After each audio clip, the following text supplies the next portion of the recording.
अस्सलाम वालेकुम क्लास 9। आज हम एक्सरसाइज 8 का क्वेश्चन नंबर 16 सॉल्व करेंगे। If A B and C are non zero real numbers then prove that, इसका पार्ट ए है हमारे पास, A by B, if A by B is equal to C by D, अगर A by B और सी by D equal हो तो फिर हमने क्या प्रूव करना है कि ए डी वो बी सी के इक्वल है।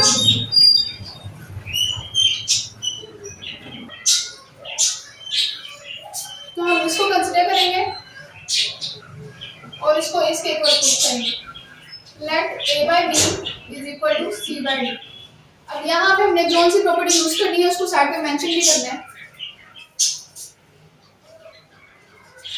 सबसे पहले हम यहाँ पे क्या करेंगे, हमें यहाँ पे क्या चाहिए, ए के साथ हमें डी चाहिए। यहाँ पे ए के साथ हमें डी चाहिए, तो डी कैसे आएगा अगर हम डी से मल्टीप्लाई करवाएंगे। उसके अलावा हमें यहाँ पे बी नहीं चाहिए, तो बी को खत्म करना है, तो बी से हम क्या करेंगे, बी से भी हम मल्टीप्लाई करवाएंगे। अगर हम a बाय b को मल्टीप्लाई करवा दें b d के साथ, तो b कैंसिल हो जाएगा, तो यहाँ पे a और d आ जाएगा और यही हमें चाहिए। इसलिए हम दोनों साइड्स पे b d के साथ मल्टीप्लाई करवा देंगे, a बाय b और यहाँ पे b d से मल्टीप्लाई करवाएंगे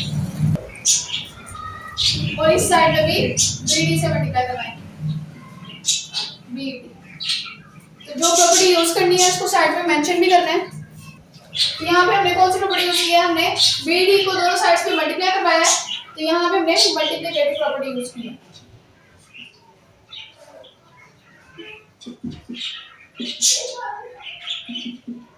multiplicative property.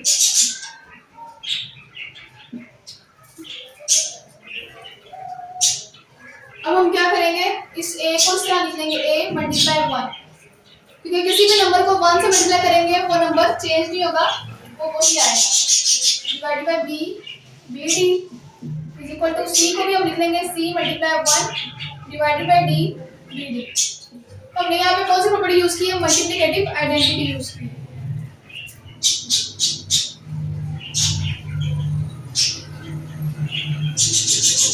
Multiplicative identity.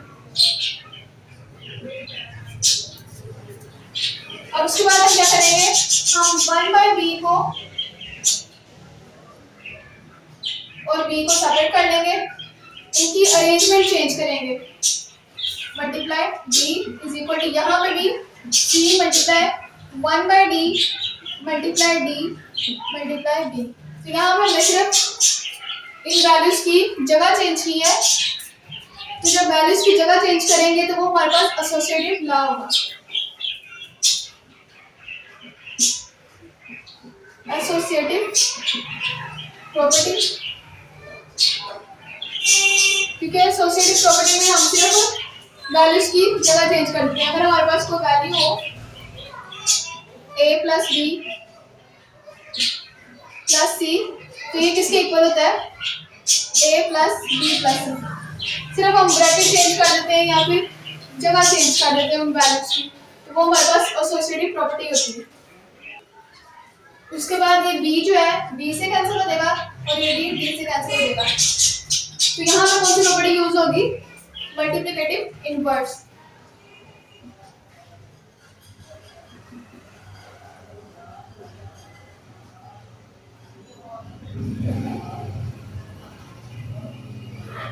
For example हमारे पास कोई एलिमेंट हो 3, अगर हमारे पास कोई वैल्यू है तो इसका मल्टीप्लिकेटिव इनवर्स क्या होगा, 1 बाय 3, और इनको कैंसिल करने से हमारे पास आंसर क्या आ रहा है, 1 आ रहा है, यानी मल्टीप्लिकेटिव आइडेंटिटी आ रही है। तो यहाँ पे जो 1 बाय b था वो b का मल्टीप्लिकेटिव इनवर्स था, तो यहाँ पे b को कैंसिल कर दिया तो हमारे पास 1 आ जाएगा। ये दोनों वैल्यूज कैंसिल हो जाएंगी, तो a multiply 1 multiply b is equal to c multiply 1 multiply b। अब a को हम 1 से मल्टीप्लाई करेंगे, तो किसी भी नंबर को जब हम 1 से मल्टीप्लाई करेंगे तो वो उसी नंबर के इक्वल आएगा। तो a को 1 से करेंगे तो a ही आएगा, a multiply b is equal to c multiply by b।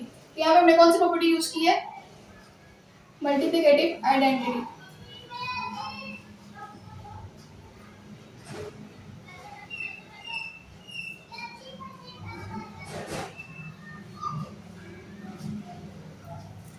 उसके बाद हमने क्या प्रूव करना है, यहाँ पे डी था, अब हमने प्रूव करना था a D is equal to B c, और यहाँ पे हमारे पास सी बी आ गया। तो अब हम इनकी जगह चेंज कर लेंगे, तो आ जाएगा हमारे पास A D is equal to B C. तो अगर हम सी बी और बी सी इक्वल हो तो यहाँ पे कौन सी प्रॉपर्टी यूज हुई है, इसका मतलब कम्यूटेटिव प्रॉपर्टी। कम्यूटेटिव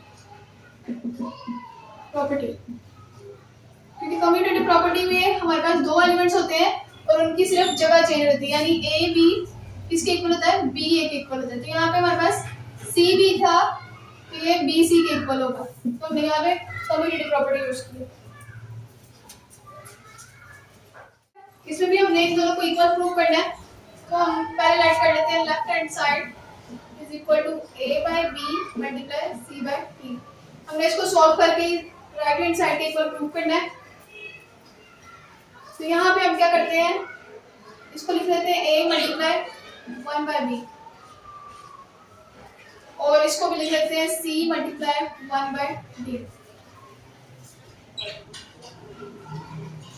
तो हमने ये कौन सी प्रॉपर्टी यूज की है, ये हमने रूल यूज किया, rule of product of fraction.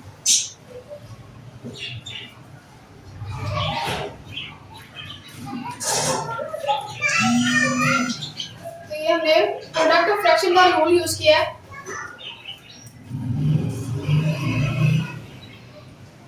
उसके बाद अब हम इनको अरेंज कर लेंगे, ए और सी को इकट्ठा लिख लेंगे, और 1 by B, A multiply C और 1 by B multiply 1 by D, इन दोनों को इकट्ठा कर लेते हैं और इन दोनों को इकट्ठा कर लेते हैं। तो ये हमने सिर्फ अरेंजमेंट चेंज किया है, तो ये कौन सी प्रॉपर्टी होगी, एसोसिएटिव प्रॉपर्टी।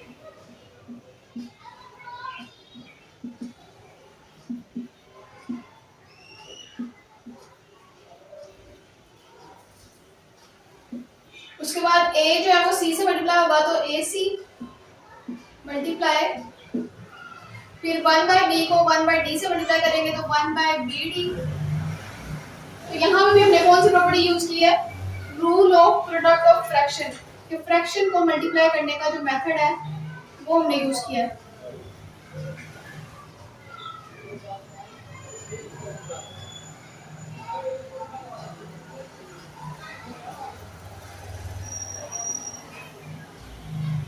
उसके बाद हम AC को 1 से मल्टीप्लाई करेंगे तो ये AC और डिवाइडेड बाय BD आ जाएगा।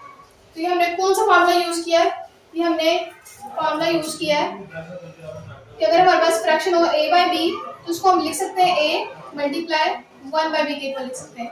तो अगर फ्रैक्शन इस फॉर्म में हो A मल्टीप्लाई 1 बाय B तो उसको हम इस फॉर्म में भी लिख सकते हैं, उसको हम A बाय B के इक्वल भी लिख सकते हैं। तो हमने यहाँ पे ये वाला फार्मूला यूज किया। सो ये हमारे पास राइट हैंड साइड के इक्वल आ गई है, हेंस प्रूव। ये प्रूव हो गया कि राइट हैंड साइड जो है वो लेफ्ट हैंड साइड के इक्वल। क्वेश्चन नंबर 16 का पार्ट सी है हमारे पास। यहाँ पे भी हम लेफ्ट हैंड साइड कंसीडर करेंगे और उसको राइट हैंड साइड के इक्वल प्रूव करेंगे।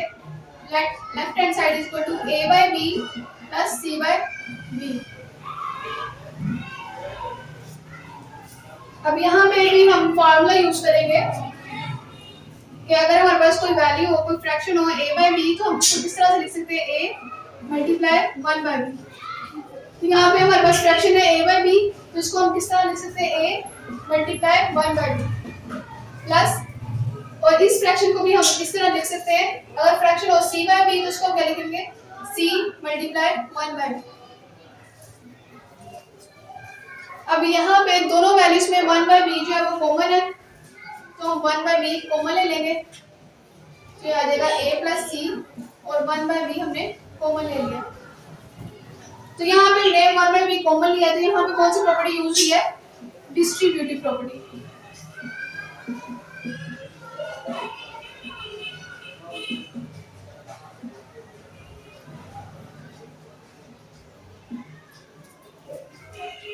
ये जो 1 बाय b है ये a के साथ भी डिस्ट्रीब्यूट हो रहा है और c के साथ भी, तो ये डिस्ट्रीब्यूटिव प्रॉपर्टी है। उसके बाद हम दोबारा ये वाली प्रॉपर्टी यूज करेंगे, ये वाला फार्मूला यूज करेंगे। अगर हमारे पास कोई फ्रैक्शन हो a बाई बी, तो उसको हम लिख सकते हैं a मल्टीप्लाई 1 बाई बी। और अगर इस फॉर्म में भी फ्रैक्शन हो a मल्टीप्लाई 1 बाई बी, तो हम उसको लिख सकते हैं a बाई बी। तो ये हमारे पास है a और ये मल्टीप्लाई 1 बाई बी, तो हम उसको लिख सकते हैं a डिवाइडेड बाय बी। और यही हमारे पास राइट हैंड साइड है। So left hand side is equal to right hand side. Thanks.